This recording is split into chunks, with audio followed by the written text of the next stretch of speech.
En fait, quand il y a quelqu'un qui fait du mal, d'accord, la première chose qu'il faut faire, c'est qu'il faut se protéger de cette personne. Avant même de se poser la question du pardon, etc., la première chose qu'il faut faire, voilà, j'ai identifié cette personne-là, elle est nuisible, elle est nocive, elle est dangereuse, elle est manipulatrice, elle est ce que vous voulez. La première chose, c'est que je me protège. Et c'est un devoir de me protéger, en fait. Même si c'est ma mère, même si c'est mon père, même si c'est mon frère, même si c'est ma soeur, je me protège.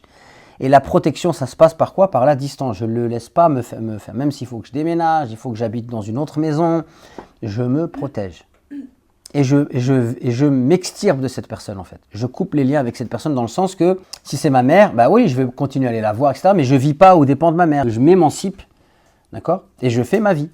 Et quand je fais ma vie après, si j'ai des liens familiaux, bah oui, maintenant ils ne peuvent plus me nuire, je me suis émancipé, j'y vais, salam, salam, la baisse, voilà.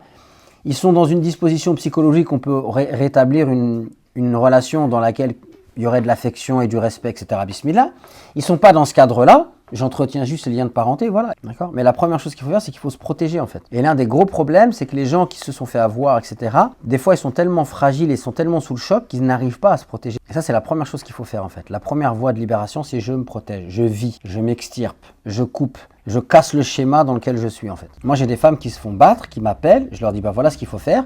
Et elles me rappellent 1 an après, elles sont toujours avec la personne qui les bat. On n'arrive pas à sortir. Le pardon, c'est toujours bien, mais le pardon, il a des conditions. Tu peux pas pardonner à quelqu'un qui ne te demande pas pardon. Le pardon que tu vas faire, c'est un autre pardon, en fait. C'est de dire, ouais, il a fait ça, il m'a fait du mal. Pardonner, en gros, tu oublies l'histoire. Et tu te dis, bah voilà, lui, s'il a fait ça, c'est peut-être qu'il est malade. S'il souffre plus que moi s'il a fait ça.